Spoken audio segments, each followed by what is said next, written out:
Doncs benvinguts un cop més al Cafè de les Telecos, un programa de l'Associació Catalana d'Enginyers de Telecomunicació que dirigeix la Sònia Maza, que presenta i modera qui us parla, Tomàs Cascante, i que fa possible des del control tècnic en Rubén Fernández.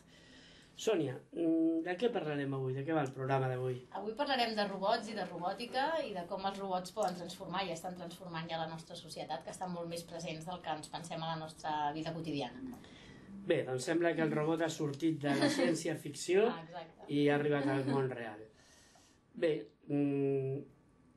no sé si parlarem de robots antropomòrfics tipus Asimov, o parlarem de màquines eines robot, o parlarem d'aquests que fan la neteja. En fi, vosaltres ens explicareu, perquè una de les coses que potser caldrà definir, no ara, però després la primera pregunta potser serà definir robot, què entenem per robot, no? Si anem a parlar de robots. Si ens dius també qui són els nostres convidats d'avui. I tant. Avui ens acompanya el Marc Galvez, que és coordinador de campus tecnològics de robòtica i fundador de CloudTIC. Benvingut. Hola, bona tarda. L'Andreu Coromines, que és fundador de Beta Robots. Benvingut. Bona tarda. I per últim està amb nosaltres el Toni Ferreter, que és fundador de Robòtica. Bona tarda. Bé, doncs, com es deia abans la Sònia, fora de micro, ara el que toca és que us presentem. Fem una mica més extensa la presentació que ha fet la Sònia de vosaltres, potser dient qui sou, què feu i per què esteu aquí. És a dir, si avui anem a parlar de robots, per què us hem convidat a vosaltres? I què us valida avui aquí com a especialistes en robòtica o en robots? Per qualsevol ordre, sí. Bueno, soc Marc Galvez i jo tinc, sota el nom CloudTIC hem creat els CloudTIC Camp, que són campus de robòtica per nens i nois de 7, 8 fins a 15 anys, i està centrat en robòtica educativa i a més tematitzat. O sigui, fent campus de robòtica educativa tematitzats sobre diferents temes. Per exemple, el de l'estiu passat va ser sobre cultura catalana. O sigui, ara abans ho comentàvem, fora de micro, de que hem treballat des de gastronomia catalana o cultura, salt de plens de patum, a través dels propis robots. En aquest cas utilitzem els Lego Mindstorms, molts ja els coneixem, no? Però bueno, és l'eina que utilitzem, però sempre utilitzant la robòtica com a eina per ensenyar altres coses. Bé, després ens amplies una mica què vol dir robòtica educativa. L'Andreu. Doncs soc l'Andreu Coromines, bàsicament em dedico, soc enginyer doctor en robòtica i sota la marca Beta Robots estic portant projectes de robòtica, bàsicament el que m'interessa és passar resultats de la recerca, de l'estat de l'art que hi ha actualment en robòtica, moure'ls cap a prototips industrials. Doncs aquesta és la meva filosofia d'empresa. I a part, ara des d'aquest mes de gener també estic a temps parcial, estic com a investigador postdoctoral a l'IRI, que és un institut de robòtica i informàtica industrial que depèn de la UPC i el CSIC. I estic allà a temps parcial amb un projecte europeu també de càrrega i descàrrega en zones portuàries, amb camions. Molt bé, Andreu. Toni. Bé, jo soc Toni Ferreter, enginyer de telecomunicacions. He dedicat tota la meva vida a estar relacionada amb el món de la robòtica. Ja des de petit em divertia fer robots, amb Lego, amb tota mena de coses, també per les qüestions familiars. El meu pare, que Gabriel Ferreter, va ser el primer catedràtic d'automàtica i de robòtica i informàtica d'Espanya. En la meva etapa d'enginyeria, d'estudiant d'enginyeria de Telecos, vaig organitzar els primers concursos a través de l'associació AES de robòtica. Llavors estem parlant de l'any 94, una experiència pionera a Espanya i a Europa. Fèiem concursos de robots de sumo, que els havíem vist per la tele al Japó. Professionalment després em vaig dedicar a altres coses, sempre m'he unificat a la robòtica, però l'any 2007 vaig intuir que hi havia... va coincidir que la meva germana va anar al Japó, que començava a introduir una indústria de robòtica, i en particular en robòtica educativa, que és l'especialitat de robòtica.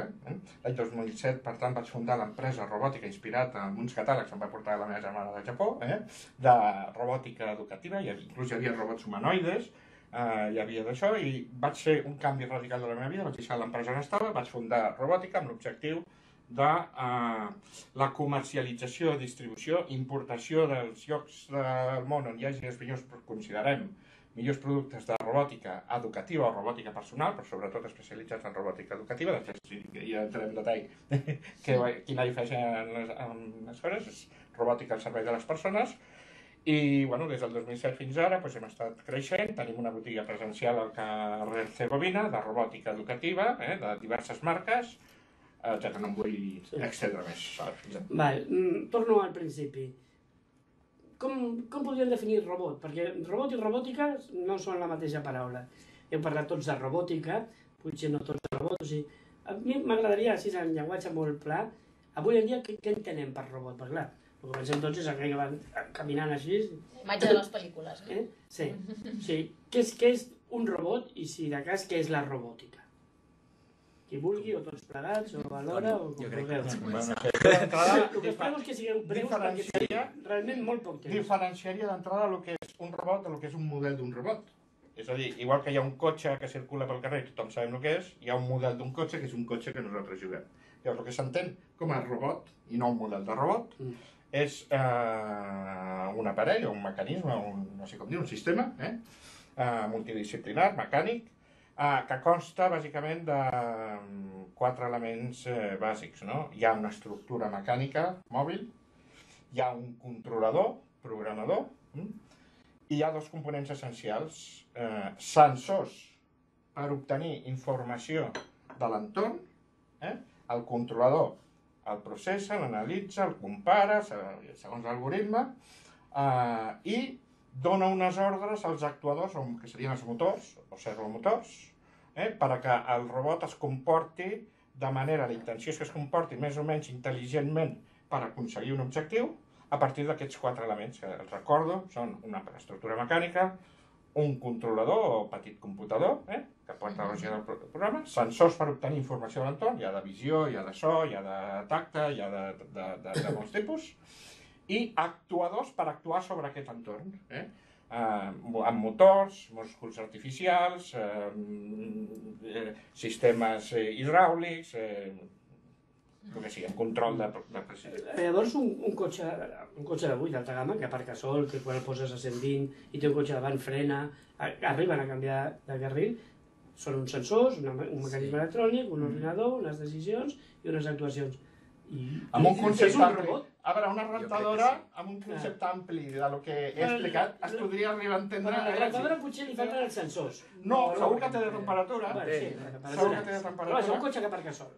Ja té una part robotitzada, no podríem dir. El tema de definir robot és un tema complex. Sí. Perquè ara no el resoldrem. Però podem aportar coses, Per exemple, una cosa que podem aportar és ens hem de diferenciar a l'hora de definir-ho del concepte rentadora. I una manera de diferenciar-se és dir que ha d'haver-hi un mínim moviment en l'espai i ha d'haver-hi una mínima interacció amb els objectes de l'entorn. Però el cotxe que aparca sol... El cotxe que aparca sol té una part, no? És un robot. Pot considerar com a robot. Té una part de robot. O el que és segur és que utilitza tecnologies de la robòtica. I un software que es dedica, jo què sé, a netejar un ordinador. Que fa coses, que navega, que pren decisions, adquireix informació... Si no té actuadors, per exemple, que... Sí, els actuadors esborra fitxers, dona d'alta uns altres... Mou algun objecte a l'entorn, ell es mou... No. Això són... Jo, per mi, hi ha una part de mecànica... Però podríem parlar de que són els robots de Google, no? Per exemple, que entren a les webs per posicionar. Sí, clar, el que sí que crec que hauríem d'afegir és que no tots els robots són iguals, no tots els robots són humanoides, no? Que serien els que tenen forma humana, sinó que un robot pot ser això, un cotxe o un braç, no? Que segur que hem vist, d'aquests que més a nivell industrial, i la diferència entre automàtica, no? Coses que ja hem vist de la indústria, amb robòtica molts cops és molt petita, no? La línia, perquè ja tenen sensors, perquè tenen actuadors, perquè tenen un cervell que es pot programar fins i tot. Sí, jo crec que la línia és molt justa, no? La gràcia, jo crec que ens estem trobant a partir d'ara és que fins ara la robòtica s'aplicava a la indústria, s'aplicava a les cases a través de la domòtica, no? La domòtica fa molt temps. Domòtica és robòtica aplicada a les cases, té sensors, actuadors i part que es programa. Sí, els braços mecànics... O el tema de que s'apaguen unes llums, aquí no hi ha moviment, però jo crec que també, en el fons, hi ha com un robot a dins, per dir d'una manera. No sabíem bé com explicar-ho, no? Però ara la gràcia és això, s'està aplicant a moltes altres coses que fins ara no s'aplicava. Una, el que comentava abans, no? A l'educació com a eina educativa, o com altres coses, I ens pots posar exemples? Sí, sí, clar. Tinc molta Sí, curiositat. sí, Però l'educativa, a mi no tinc ni idea. Vull exemples Sí, com la Sònia. Si em permeteu faré una classificació, perquè potser visualitzarem millor mini-classificació, ara no... Sí, perquè el temps vol. Sí, perquè si no, tallarem. Quatre apartats. Hi ha la robòtica industrial, que és un sector madur ja de fa molts anys, ja ve dels anys 60-70 del segle passat. Cadenes de muntatge. Cadena de Sí, muntatge. el port. Robòtica Sí, industrial. sí. Vale? I més recentment emergeix un nou sector que es coneix amb el nom tècnica de robòtica de serveis o robòtica de serveis professionals, que ofereixen, no estan només relacionats amb els processos de fabricació i de manufactura sinó fan serveis professionals de tota mena, no? Pues un robot talla gespa, pues és un robot que talla la gespa, i en comptes de tenir un jardiner que és un professional que talla la gespa, pues és un robot de serveis professionals. I fent l'analogia amb els ordinadors que va passar també anys endarrere, comparant la informàtica els computadors amb els robots, en el seu principi hi havia grans computadors, i a l'època del Bill Gates, quan van començar el garatge i tal, es va començar a acostar la robòtica a les persones, a les llars, a les cases. Ara estem amb un model, amb un temps similar, on la robòtica per primera vegada s'està entrant a les cases, i això en diríem robòtica personal, robòtica al servei de les persones. O sigui, resumint, robòtica industrial, robòtica de serveis professionals, robòtica personal al servei de les persones, com els ordinadors que tenim, ordinadors personals, Allò que neteja sol per a casa, casa, aquest que sortirà i aquests robots al servei de les persones, amb un concepte ampli, també s'entén la robòtica educativa, que està al servei de les persones. Si el robot fos el professor, parlaríem de serveis professionals. Un professor és un professional que dona, que també és un altre model. No sé si he aclarit o no. Jo continuo no entenent què és la robòtica educativa, perquè què voleu dir quan diem robòtica educativa? El Marc que s'hi dedica de ple. Bueno, t'ha bé, però...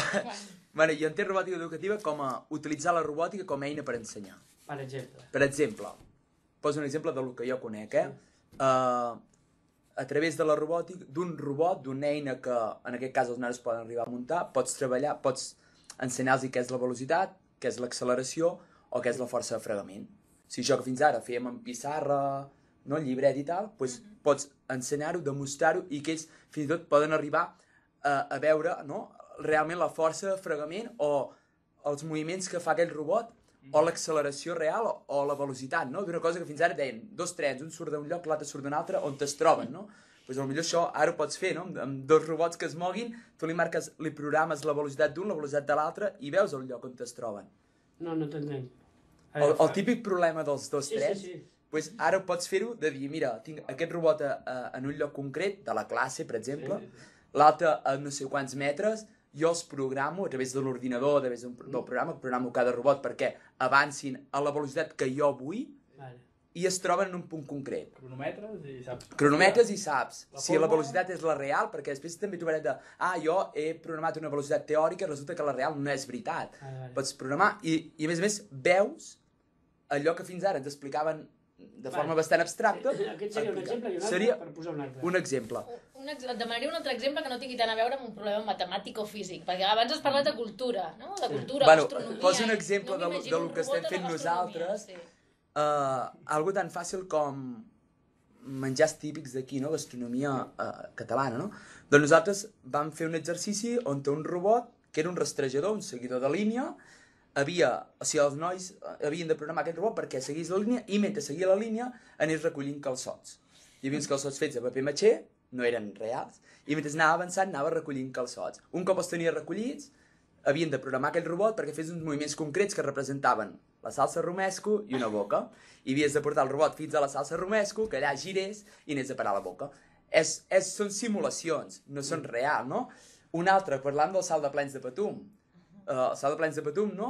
En aquest cas simulàvem el propi salt de plens de la Patum de Berga. El que fèiem era que muntàvem un robot amb unes bombetes que simulaven el foc, i en el moment que s'engegava la música, a través del sensor de so, s'engegava i un havia de fer voltes sobre si mateix i l'altre feia voltes al seu voltant, igual que fan en el propi salt de plens de Patum. És una excusa per ensenyar altres coses. Sí que és veritat que nosaltres això ho complementem amb una explicació inicial de què és el salt de plens de Patum o què és la gastronomia catalana, quins plats típics hi ha, no? que crec que també està bé. Però després és una manera molt més fàcil de que se'ls hi quedi. Una altra cosa que hem treballat, modernisme arquitectònic, de Gaudí, Domènech i Montaner, a través també dels robots. Tu crees unes rutes, els expliques, representen uns turistes que han de fer una ruta concreta on te passen per diferents edificis. Per exemple, a la ciutat de Barcelona o tot Catalunya. És un exemple i podem trobar fotos, si voleu, i vídeos. Però feu un bitxo que camina per la ciutat de Barcelona? No, fem un bitxo que camina per uns camps que simulen la ciutat de Barcelona. Igual que els edificis són fotos plastificades, per exemple, que simulen... Però aquí el que veig més... em sembla, que el que els ensenyeu és a programar robots. Els ensenyem a programar robots. La majoria sí, per descomptar que aprenen a programar, aprenen a muntar els robots, en aquest cas perquè ells també els munten, això ho aprenen, però de rebot aprenen quines obres té Gaudí. Sí, és una eina que sí que els ensenyem allò, però amb l'excusa, amb la motivació de que hi ha una altra cosa darrere. Per exemple, ells no pensen en que estan fent un seguidor de línies, sinó que han de fer un robot que reculli el màxim número de calçots i que després els han de portar a lloc concret. Sí, és un exemple, Jo estic fent coses poder una mica més arriscades, no? Quan es parla de robòtica educativa se sol parlar de les STEM, no? Que són ciència, tecnologia, matemàtiques i enginyeria, que és com l'aplicació més directa. Aleshores, hi hem donat una volta més i dius, i per què no ensenyem cultura, per què no ensenyem art? Jo volia afegir, sense treballar no treballo en el ram de la robòtica educativa, però és molt interessant perquè és una activitat molt transversal per als nens i se'n va més enllà de l'STEM. Vull dir, per exemple, per explicar una cosa has de saber parlar bé, has de poder-la explicar, t'has d'organitzar amb un equip, perquè rarament faràs una cosa tu sol, i organitzar-se amb un equip vol dir saber discutir bé, saber acordar coses, saber solucionar compromisos, i tot això és molt transversal. I fins i tot pots introduir l'anglès, perquè hi ha molta documentació en anglès, en el món de la robòtica. Sí, és una mica de la filosofia dels makers. Molt transversal, se'n va de l'STEM aquest. Com has dit Arduino, makers... Sí, de fet, nosaltres, en el campus, organitzem els nanos en grups de 4, cadascú té un rol, això ho comentàvem, hi ha l'enginyer, hi ha l'ajudant de construcció, hi ha el programador i a part hi ha el comunicador, que és molt important, però és molt important comunicar, explicar el que estan fent. Fan fotos, vídeo, aleshores això és molt transversal i realment no s'acaba només amb robòtica, no? No, ara entenc, evidentment que és absolutament educatiu, és el que has dit, això de, bueno, jo torno als makers perquè estic ara amb ells, és do it yourself, però també do it with others, no? I treballa en equip, això és importantíssim. O sigui, que no solament aprenen coses de Gaudí, sinó que aprenen a organitzar-se, parlar en públic... De fet, jo cada cop ho dic, que els nostres campus de robòtica en tenen poc. Perquè si va sumant, dius, sí, ja és l'eina, no? Però la gràcia és tot el que hi ha darrere, jo penso. Sí, una idea clau és, no és tant aprendre robòtica com aprendre amb robots. Com aprendre amb robots, no? I en aquest sentit, també crec que és clau el context en el qual es desenvolupen els robots, que pot ser qualsevol cosa, a part del obvi que aprenen a programar, que al final no deixen de ser les assignatures coco que els nens es desmotiven i els constantment i el fracàs escolar els venen allà, venen per aquí. A part de tot això, que evidentment ho aprenen mentre juguen, i aquí vull introduir un altre concepte, el learn by playing, o sigui, aprendre jugant, aprendre aprenent, i el concepte missió, repte, projecte. És a dir, la robòtica educativa s'estructura en projectes, en missions, en reptes, que això motiva els nanos inclús treballar en equip, que ja s'ha dit aquí, però per aconseguir un objectiu, potser guanyar una competició, també es podem parlar de robòtica competitiva, els nanos es motiven molt i cadascú pot assolir un rol adaptat a les seves aptituds naturals. Cosa que no és gens fàcil, però avui dia la tecnologia ho permet. És a dir, ens queixem molt, i de fet és el que passa, a l'educació tradicional, a tothom ens avaluen pels mateixos, tothom tenim el mateix nivell, però en canvi les persones som diferents, genèticament, culturalment. Això permet, en treballar en equip, que cada nano assumeixi un rol que li és òptim des d'un punt de vista natural, genètic, potenciar-lo, guanya i amb autoestima, treballa en equip, veu altres formes de treballar, el professor o facilitador, perquè el professor cada vegada amb aquesta metodologia adquireix menys un rol de classe magistral i és un facilitador, inspirador, ajudador, això és fonamental, no? Deixa'm introduir un tema. Un de vosaltres, amb un mail que m'ha enviat, deia els canvis que han introduït en les nostres vides al PC, internet o al mòbil no són res davant de la revolució que veurem amb l'arribada de la robòtica personal i de serveis. O sigui, bueno, jo crec que realment estem davant d'una grandíssima revolució, no?, que és internet, la mobilitat i tot això, i algú de vosaltres diu, això no és res comparat amb el que ve en quant a robòtica personal. Què podem? Ara siguem una mica, no ciència-ficció, però expliqueu-nos una mica realment què creieu que veurem, però de cara a usuari, no? Sense algoritmes i sense teories. O sigui, igual que ara tenim un cotxe que aparca sol o tenim internet i papa Google, doncs amb el camp de la robòtica realment què podem esperar tenir a casa?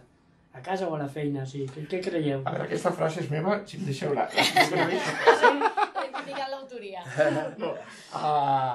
Tu has parlat molt bé de la revolució d'internet, bueno, jo en parlava dels PCs, però aquesta tecnologia està a l'abast també dels robots. I això ho lligaré amb la intel·ligència artificial i parlaré una mica de futur cap on anem. No, però digue'm aparells. Jo tindré un majordom, que serà un robot. Hi ha una maruja que ens segueix aquest programa i no té ni idea del que vol dir intel·ligència artificial. O un maruja. Molt bé. Ella vol dir que si tindrà un tio que li rentarà els plats o què. La gran revolució de la informàtica va ser quan es va popularitzar la informàtica i van arribar a casa. Primer punt, que els robots arribin a casa, però arribin a casa per fer què? Per fer coses útils. Que se'ns netegin la casa, es facin el dinar, treguin el rentaplats d'això, etc. Per fer això, i per tenir, en definitiva, jo com ho veig, en el futur, es tracta que els robots ens substitueixin els humans en aquelles tasques més perilloses, repetitives, denigrants, que ens avorreixen, que no volem fer. Jo a vegades hi afegeixo intel·ligent, jo crec que poden arribar a ser més intel·ligents que nosaltres.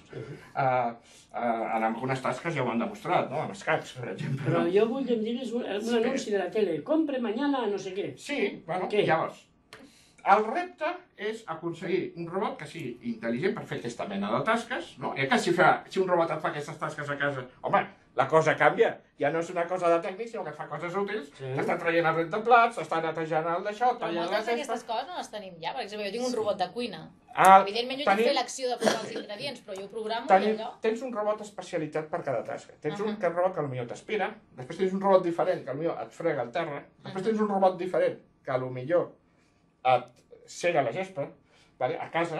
Això són maquinetes. Però això són maquinetes que et fan tasques específiques. I el gran repte també és aconseguir, com els humans tenim una intel·ligència forta i generalista per abordar diversos aspectes i això ho relaciona amb la intel·ligència artificial de manera que s'entén. Ens queden 8 minuts. Jo el que demano és un catàleg. La tecnologia permet fer robots amb una intel·ligència generalista utilitzant eines que estan avui en dia en vigor populars, creixent exponencialment, com són tecnologies de cloud computing, d'internet, per entendre'ns, internet, tecnologies d'internet, compartint experiències, aprenent de l'experiència, no del mateix robot, de tots els robots que estan connectats a la xarxa, per un costat i per un altre costat, per aconseguir aquests robots, per que siguin populars i útils, han de ser barats. I les tecnologies de mobilitat de smartphones... Bueno, et trec la paraula. Coses que crec que sí que... Coses que crec que sí que hi són, i ja hi són a dia d'avui, i cada cop n'hi ha més, el tema de les mascotes, no? Una mascota robòtica ja hi és, i cada cop més, o sigui, no és que digui que canviaran els gossos per mascotes, però, no? Per exemple, amb els pleos... A la botiga tenim el robot pleo, que és un dinosauri que evoluciona durant la seva vida, això ja existeix. I aprèn i... Té la funció de substituir una mascota, home, no et fa cagar reines, no l'has de treure però menja, no? També en aquest cas... Però l'has de cuidar, els nens se l'estimen, inclús hi ha estudis d'aquests són terapèutics, o sigui, molts d'ells s'utilitzen, i jo conec investigadors que estan treballant en recerca d'això i amb resultats molt positius, per nanos autistes, per nanos que els hi costa relacionar-se utilitzant robots socials. Això és un exemple, va. Ja tenim una mascota. Anem a situar-nos el que la pregunta, d'aquí 10 anys, per exemple, no? Jo crec, per exemple, cotxes. Ara comença a entrar tot el que és conducció assistida, que hem dit que assisteix el pilot, diríem, perquè no pot ser que el pilot, diríem, estigui tan desprotegit com fins ara, no? Per tant, tota aquesta tecnologia que està entrant ha d'acabar sent conducció autònoma. Vale? 10 anys, més o menys. Bueno, Google Car ja existeix. Sí, però... Que arribi al carrer, exacte. 10 anys. Estem parlant de productes, no de prototips. No, vale. Perquè aquests 10 anys són... Després, a casa, el tema del home robotics segur que és un tòpic, el robòtic, diríem, domèstic, el robot domèstic és un tema calent, vale? Però tardarà per què? Perquè hi ha dificultats en la percepció i en la manipulació robusta de les coses de casa. És a dir, agafar un vas, beure un vas, totes aquestes coses, pujar un esglaó, bé... Un incís. Google ja t'ho fa, ja et reconeix. Bueno. Que per això parlava de cloud computing. Et reconeix tu li passes una imatge, que és el que té una càmera en robot. Ja t'ho està fent amb tecnologia cloud computing. És a dir, que no haurem de reinventar massa rodes. Però bueno, continuo parlant. Està parlant d'internet de les coses. Jo estic parlant d'arribar a productes. Internet de les coses és una altra cosa que crec que entenem bastant millor. Estem parlant de productes, no de prototips de laboratori. Espera. I després, una altra cosa que no estarà a les cases, però que ajudarà molt a nivell de societat, és tot el tema d'inspecció d'infraestructures, treballs perillosos, totes aquestes coses ja comencen a ser-hi i anirà creixent. Per exemple, inspecció del clavegram, inspecció de vaixells, del fons dels vaixells, neteges de turbines grosses... Això ja existeix. Però existeix, però encara hi ha molt camp perquè aquests productes millorin, encara. Però algú que jo crec que, per exemple, veurem aviat, no tinc tant coneixement, però algú com quan l'aigua bull ens avisa i tira la pasta a dins de l'olla, jo crec que això a menys de 10 anys. Perquè ja hi ha sensors de temperatura.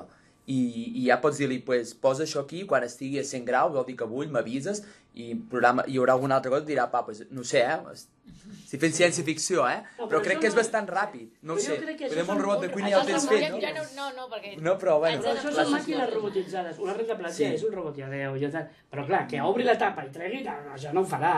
I tant que ho farà. Sí, jo crec que estem oblidant que estem vivint moments únics en la història de la civilització humana on els canvis tecnològics són accelerats, i quan dic accelerats pot dir exponencials, així almenys és com modestament ho veig jo, i els canvis seran molt més ràpids del que ens pensem, des d'un punt de vista tecnològic. La tecnologia canvia la societat i es retroalimenta. És més difícil que la societat canvi la tecnologia, però el que és obvi, perquè fa 10 anys ningú s'imaginava que aniríem a les smartphones, o ningú va veure el fenomen internet que ens ha canviat radicalment, la tecnologia està avançant exponencialment. I jo crec que veurem coses que molts diuen que això no ho veurem mai, també als anys 80 deien que mai una màquina guanyaria un gran mestre d'escacs. I hi havia grans mestres d'escacs que ho deien. Els canvis acaben demostrant que són en creixement exponencial. I veurem coses que ara ens és molt difícil d'imaginar. En la meva opinió, a menys temps del que pot semblar. Per què? Perquè tenim unes eines que ja existeixen pels humans, que és internet, que falta crear la capa d'aplicació per màquines. Amb molts serveis compartits, amb un gran valor afegit potencial, amb accés a informació de tota mena, per fer coses que els humans que les faran molt millor les màquines. I això serà una realitat amb 1, 2, 3, 4, 5... No cal que me'n vagi 10 anys. Ho començarem a veure. Jo també penso que, no ho sé, però perquè n'hi hagi un trauma a tota la humanitat, segurament, no veurem el tema de les pel·lícules dels robots i tot això, sinó que els robots, igual que la tecnologia, com una eina que estarà amagada, no amagada, però que no te'n donaràs compte que ell és un robot. Això és molt important. Perquè és important per no causar el trauma aquest, no? Efecte rebuig, no? Sí, hem vist tantes de que pel·lícules ens ataca, de robots que ens Abans que tot sigui... Si fan robots aquests, compliran les 3 lleis d'Asimov. Sí, clar, aquí està, no? I el que comentava Antoni és molt interessant, el tema de la capa aquesta, no? Ara hi ha internet, on ens connectem i tal, arribarà un moment que els robots o les màquines robotitzades, jo crec que hi haurà un internet a les màquines. Si no s'està fent, d'aquí poc ha de sortir. El servei dels robots es dividirà en 2 parts. La part d'internet i la part del client. O sigui, server-side brain, que dic jo, i client-side brain. I client-side brain, la tecnologia no és més complexa ni més cara que un simple smartphone. Però fins al moment de que jo crec que els robots arribaran a reconèixer a través de això del cloud, no? I dirà, doncs aquest és tal robot, o això fa això, l'altre fa l'altre, no? Dins d'una casa, per descomptat, suposo, però també de cares a fora. Que és l'internet aquest, no té nom, no? Com anem de temps? Ens queda 1 minut. Menys. Si ens queda 1 minut perquè adeu. 50 segons. Podeu despedir-vos. Et queda tu fer una frase. Frase final. Fa poc llegia un article que deia que la robòtica hi havia una crisi d'expectatives, perquè a nivell de cinema, per exemple, ha generat moltes expectatives i de moment ara no estem veient en el mercat encara que això existeixi. Per tant, sí, tot això que s'ha dit, sí, però ens hem de tranquil·litzar a nivell de... Perquè quan es llença un producte necessita un tema de robustesa, que difícilment ara mateix un robot, per exemple, que vagi per casa, pot donar aquesta robustesa. Ara, Per tant, ja ho anirem veient. Paciència. Aquí darrere encara hi ha molts reptes tecnològics a resoldre. Per esmentat. I molts estan Em queden 5 segons. O sigui, només em queda agrair-vos que heu vingut.